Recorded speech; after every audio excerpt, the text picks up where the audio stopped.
C'est le printemps, ça bouge beaucoup en ce moment dans le domaine de l'immobilier. Comment ça se passe, PO, une visite de maison?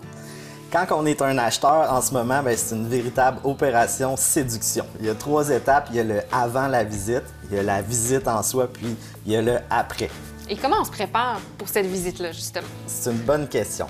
En fait, ce qu'il faut savoir, c'est que avant la visite, il y a un paquet d'informations auxquelles on a accès. La visite, quand on est rendu au moment de visiter la maison, le marché est tellement favorable pour les vendeurs que c'est pas le moment de poser 1001 questions. C'est avant qu'il faut se renseigner sur la maison. On a accès à la déclaration du vendeur, qui est un formulaire qui nous donne l'historique des bobos ou des travaux qui a eu lieu ou qui a à prévoir sur la maison. Ensuite, c'est important de venir voir les lieux avant la visite, de venir voir le secteur, c'est quoi le voisinage, y a-t-il des services à proximité, des parcs, des écoles. Puis un petit truc, moi j'arrive toujours 15 minutes avant la visite. Ce qui a fait en sorte, c'est qu'on est capable de voir aussi, y avait-il une visite avant nous? Est-ce qu'on est capable de voir le propriétaire en train de sortir, lui parler ou parler avec des voisins? Fait que bref, le avant, c'est important, c'est là qu'on se prépare parce que quand on est rendu au moment de la visite, c'est pas là qu'il faut poser 1001 questions parce que dans le marché actuel, c'est tellement un marché de vendeurs qu'on est en mode séduction. Et une fois qu'on visite, il y a plein de petites choses à observer. Absolument. D'ailleurs, allons-y. Est-ce que tu viens visiter la maison? Avec plaisir!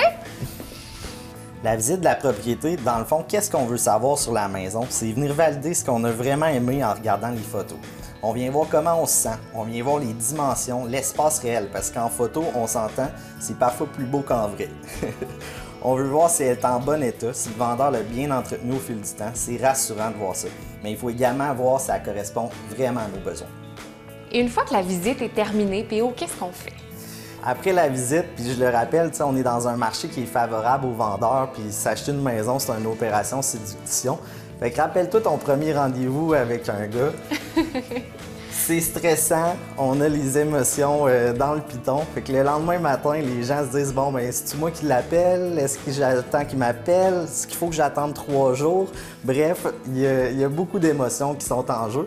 Puis lors de la négociation, c'est de savoir jouer avec les émotions, puis surtout jouer avec le temps. Comprendre qu'est-ce que le temps dans ce processus-là crée comme émotion auprès des acheteurs puis des vendeurs. Donc, par contre, quand on veut négocier dans un marché équilibré, il faut savoir jouer avec ça. Mais maintenant, c'est un marché qui est favorable aux vendeurs, donc le temps, il faut se dépêcher. Il faut agir rapidement. Il faut saisir l'opportunité pendant qu'elle est là, parce que c'est là qu'on vient de faire bonne impression aux vendeurs, qu'on les a séduits, qu'ils nous aiment. Donc, il faut agir rapidement. J'aime beaucoup la comparaison. Merci beaucoup, PO. Bon printemps. Ça fait plaisir. Toi aussi.